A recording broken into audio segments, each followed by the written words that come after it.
어제 늦게 잤다는 얘기 들었습니다. 그래서 원고보다 짧게 하겠습니다.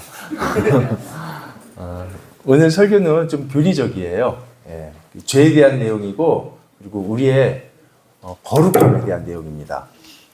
성도의 정체성이 얼마나 거룩한지. 여러분, 이 땅에 법 있잖아요. 질서도 있고. 근데 참 좋은 건데, 이게 찬찬히 뜯어보면 그 안에 깔끔하지가 않아요. 이렇게 거짓도 있고, 질서 있는데, 근데 부정도 있고, 오류도 많아요. 그래서 이제 이런 세상에서 살려면, 이런 세상에서 생존하려면, 혼자 이렇게 청렴해가지고는 안 된다. 왜냐면 세상에 죄들이 이렇게 다 섞여 있는데. 그래서 이제 다들 용인해주는 정도의 죄는 그냥 이게 죄 아니다. 이제 이런 마음이 사실 있습니다. 예를 들면 정식 루트로 이렇게 하면 안 되는 것도 이제 거래처 담당자한테 뭘 찔러주거나 이러면 이게 잘 풀리는 경우들이 많거든요. 이런 거를 무슨 대단한 특혜나 비리라고 생각 안 하고요. 그냥 일을 부드럽게 하기 위한 양념이다. 그래서 이제 대부분 이런 소소한 죄는 좋진 않지만 그래도 필요하다 이렇게 생각을 합니다. 이제 여러분 그런 말 들어봤죠?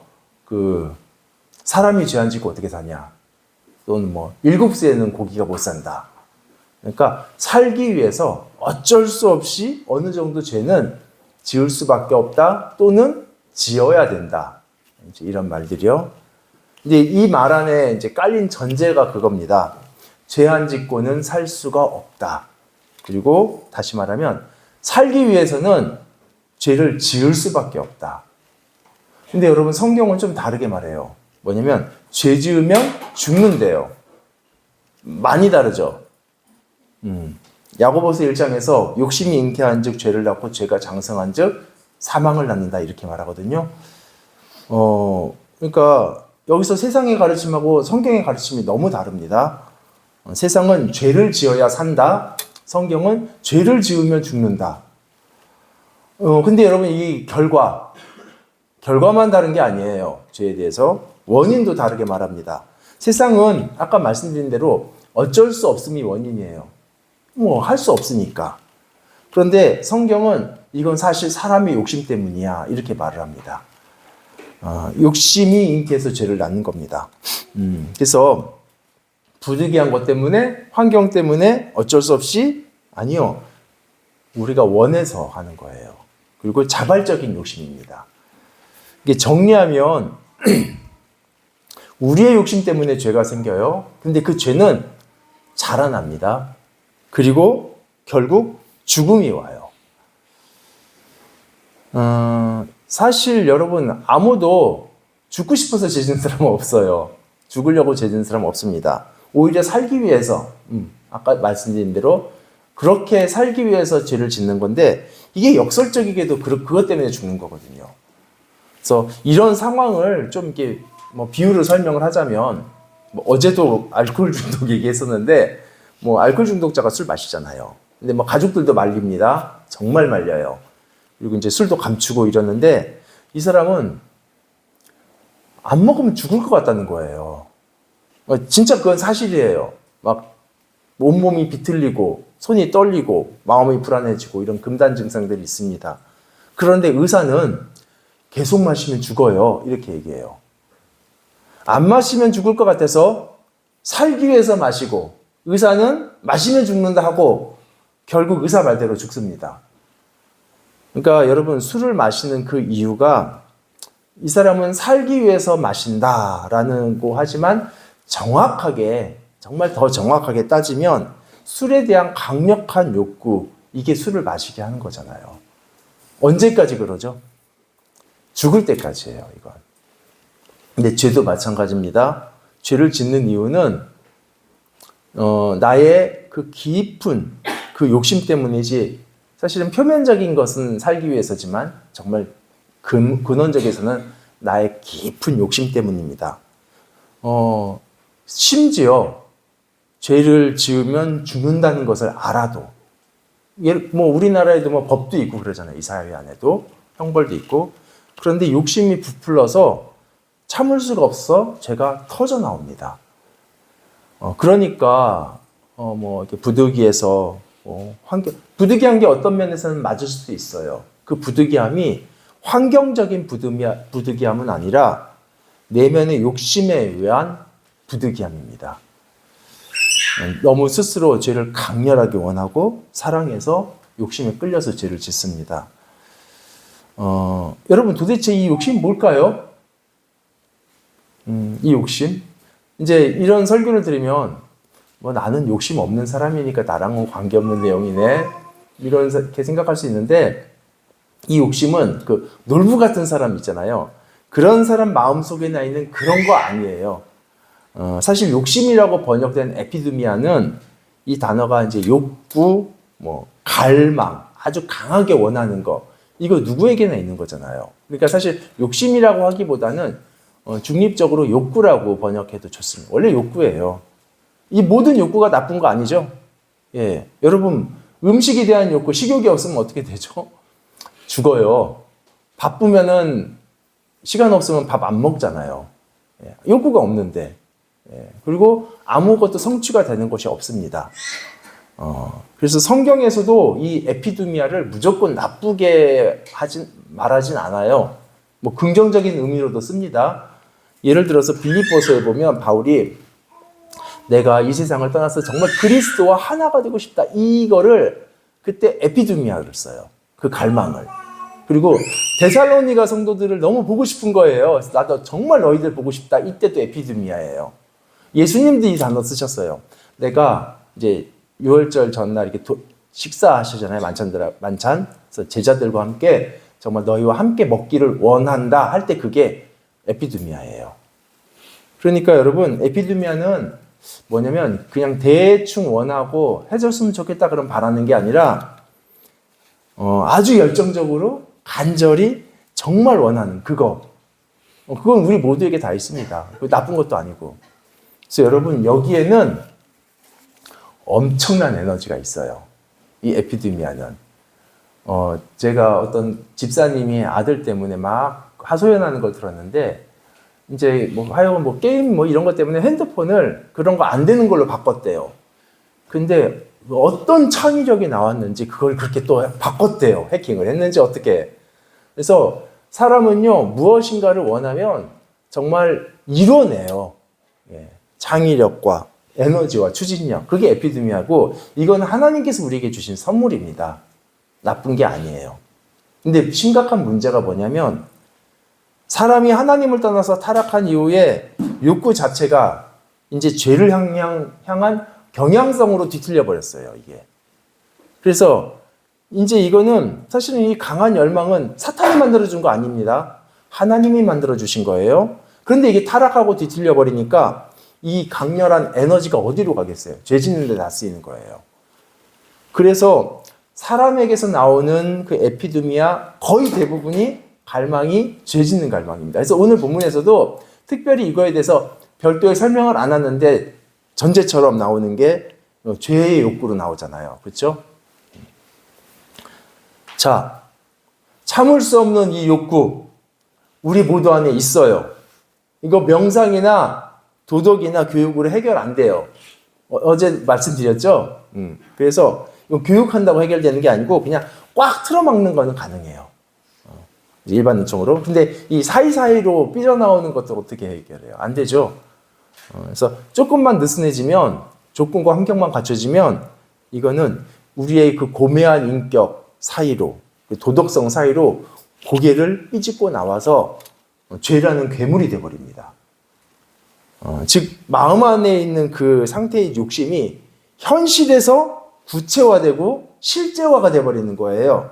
여러분 이거는 이 마음 안에 있는 욕심과 실제로 이렇게 역사 안에서 일어난 그 죄는요 부모 자식 관계라서 이 죄를 딱 보면 이게 정말 내 욕심하고 판박이처럼 닮아 있어요. 실제로 한번 우리가 죄가 나타났을 때 이제 지어졌을 때 이게 우리 안에 있는 에피드미아와 굉장히 닮아 있는데요. 뭐 예를 들면 도둑질이 실제화됐다고 했을 때요. 그것은 이미 우리 마음 안에 있었던 그 소유욕하고 굉장히 닮아 있습니다. 그리고 뭐 현실에서 일어난 간음이나 뭐 성범죄 이런 것들 우리 마음 안에 있던 그 음욕과 똑같이 생겼어요. 그러니까 이 마음 안에 품고 있던 것이 점점 자라요. 그래서 이제 양수가 터지고 이제 감출 수 없어요. 이게 이제 나오게 되죠, 밖으로. 그러면 이제 실제화가 되는 겁니다. 역사 속에서. 근데 나쁘 보니까 이게 내 안에 있었던 것이 끔찍하게 실현된 거거든요. 여러분, 죄는 우리 마음 안에 있는 욕심이 만들어낸 결과물이에요. 문제가 이제부터예요. 뭐냐면 그렇게 이제 부풀어 올라가지고 참을 수 없어서 죄를 해산했는데 이게 일단 죄가 현실화되면요, 그때부터는 이게 나의 주인이 돼서 나를 끌고 다닙니다. 처음에는 여러분 다들 그렇게 생각하시잖아요. 내가 이런 거는 컨트롤할 수 있어. 그래가지고 완전히 끊어내는 게 아니라 적당히 이렇게 데리고 있으면서 즐기죠. 그런데 이제 얘가 소리 지르고 밥을 달라고 그러면은 적당히 선을 유지하면서 컨트롤할 수 있다고 생각하지만 이게 그렇게 길러가지고 실제화가 되면요, 죄로 이제 나를 컨트롤하는 주인이 됩니다. 그래서 철저히 죄의 종이 되는 거예요. 죄에 끌려다니고. 어디까지 끌고 갈까요? 죽어버릴 때까지. 마치 알코올 중독처럼. 죄의 목적은요, 죄인의 죽음이기 때문에 반드시 죽음까지 가야 됩니다. 중간에 어느 정도 병들었다고 해서 봐주자 이런 거 없어요. 왜 죽음까지만 갈까요? 죽음이 끝이니까. 만약에 그 너머에 더 생명력이 조금이라도 남아있으면 아마 거기까지 갈 겁니다. 그래서 이게 비유하자면 불하고 똑같죠, 불. 모든 것을 태우잖아요. 여러분 타다가 너무 태웠어, 꺼져 이렇게 하는 불 없어요. 그렇죠? 처음에는 이쑤시개만 태웠는데 이게 먹고 자라면 더 커지면 이제 집 한 채 아니라 집 두 채, 세 채를 한꺼번에 삼킵니다. 그러면서도 그렇게 많이 삼키면서도 이쑤시개 하나로도 남기지 않아요. 그것까지 다 태워야 꺼져요. 이게 야고보서의 진술이에요. 죄에 대한 강렬한 에피드미아가 인기에서 결국 죄가 되고 그 죄가 자라납니다. 그리고 죽음을 낳습니다. 지금 말씀드리는 거는 죄가 굉장히 심각하구나 하는데 사실은 여러분이 들어서 아시겠듯이 이 죄를 만들어내는 이 우리의 이 욕심이 더 심각한 거죠. 어제 설교했을 때 좀 나눴던 내용이죠. 그래서 죄가 많다 적다가 아니라 우리가 죄의 공정이라는 게 엄청 심각한 거예요. 그래서 그러면 이제 하나님께서는 어떻게 이것을 해결하시느냐? 이제 어제는 십자가라고만 말씀드렸는데 맞아요, 십자가가. 자, 바로 죽음입니다. 십자가는 우리가 지어놓은 죄들만 청소하는 게 아니라 이 죄의 공장인 나 존재 자체를 해결을 합니다. 그래서 우리 24절을 한번 같이 읽어볼까요? 24절, 자, 시작. 그리스도 예수의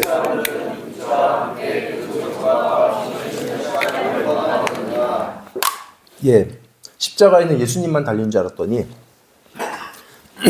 여기서 육체는 우리의 이 살과 피지컬한 그 뼈 이런 거 말하는 게 아니라 우리 몸 안에 있는 죄의 경영성을 말합니다. 성도는 이 육체가요, 정욕, 탐심, 이 에피드미아와 함께 십자가에 못 박혔습니다. 예수님과 함께. 그러니까 예수님 혼자만 달리신 게 아닙니다. 왜냐면은 예수님이 우리와 연합되어 있다고 어제 말씀드렸죠. 그래서 그 예수님께서는 우리와 연합된 상태로 십자가에 달리셔서 우리도 죽이셨어요. 그리고 그분 부활하실 때 우리도 같이 부활한 거고, 새롭게 다른 존재로. 그래서 십자가는 그 죄의 결과, 죄 지었으니까 벌 받지, 이 결과만 해결하는 게 아니라 죄의 원인까지 해결되는 것입니다. 많은 분들이 십자가를 이제 한 가지 시각으로만 이해하게 되는데, 우리가 죄짐을 지고 와서 십자가 아래 내려놓으면 내가 용서를 받는다. 맞죠? 근데 전부가 아니라는 얘기예요. 하나님께서는 나의 죄, 지어놓은 죄도 용서하시지만 이 죄의 엔진, 이거를 십자가 위에서 그냥 못 박아서 죽이셨어요. 그래서 십자가는 우리 용서의 근거입니다.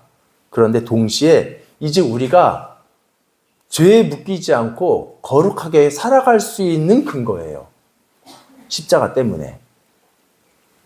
많은 분들이 이제 예수 믿고 나서 선한 삶을 살고 이거를 내 노력, 내 경건, 내 인격으로 해내는 거라고 생각하는데 그렇지 않아요. 이거는 결정적으로 십자가 위에서 이루어진 겁니다. 그래서 신학자들은 이것을 결정적 성화라고 불러요. 이미 결정적으로 바뀌었어요. 죽었어요. 그러면 이제 예수 안에 있는 사람, 예수가 내 안에 계신 사람, 예수와 연합된 사람이죠. 그래서 십자가에서 죽은 사람이에요. 그리고 동시에 새롭게 부활한 사람입니다. 우리는 이게 체감은 안 되죠. 그렇죠? 그렇지만 성경에서는 분명히 그렇다라고 얘기해요. 사실 믿음이라든가 회개라든가 이런 것들은 우리가 체감이 돼요.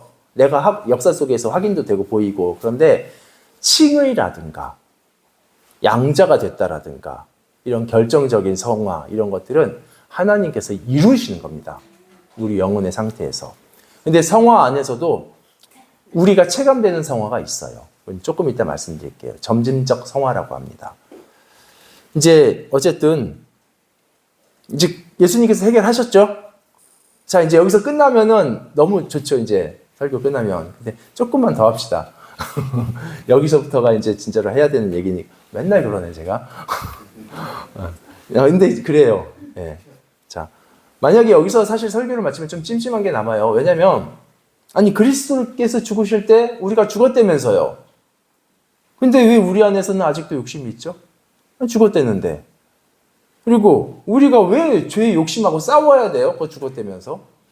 그리고 왜 그거는 아직까지 우리에게 영향력을 미치고 있어요?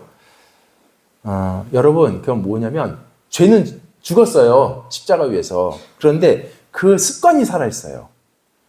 이게 무슨 말이냐, 저도 사실 설명하기 어려운데 제가 과거에 경험했던 게 딱 이 부분을 설명해 주는 것 같아요. 뭐냐면 어릴 때 이제 제가 시골에서 가면은 할아버지들이 이제 본인 술도 마시고 뭐 이렇게 하잖아요. 근데 이제 건강을 위해서 오리 피를 술에다가 타서 드셔요. 생피를. 그래서 이제 오리 목을 이렇게 반만 딱 이렇게 딱 자르면 피가 쭉 나오잖아요. 이제 그거를 이제 그릇에 담아요. 진짜 물총처럼 나와요. 쭉 이렇게. 근데 이게 다 나오면 그걸 이제 술에다 타서 드시는데, 그리고 이제 목 반만 잘리니까 이제 탁 다 잘라버렸더라고요. 어릴 때 제가 학교 들어가기 전이니까 너무 끔찍했는데, 원래 끔찍하면 더 궁금해요.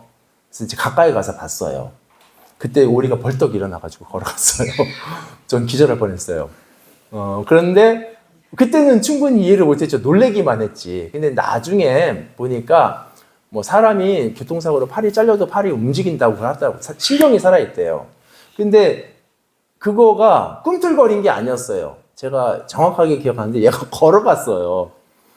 이거 걷는 거는 아마 고도의 패턴 같은데, 그러니까 얘가 뭐 병아리 때부터 계속 걷다 보니까 이게 뭐 머리가 아니면 뭐 신경 전체에 뭐 메모리가 됐는지 그런 것까지 모르겠지만 이게 습관이 살아있는 거죠. 죽었잖아요.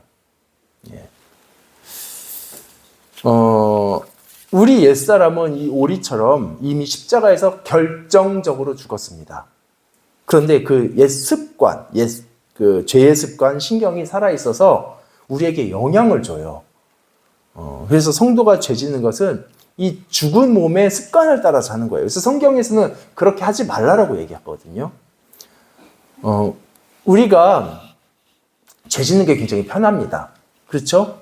왜냐면 이거는 우리 본성적으로 태어날 때부터 죄를 갖고 태어났기 때문에 이건 아주 편해요. 그런데 하나님 뜻대로 살려면 에너지를 많이 들어야 돼요.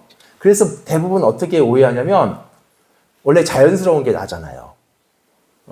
자연스럽지 않은 건 가식이고. 그러니까 나는 이 죄 짓는 내가 나구나라고 생각하기 쉬워요.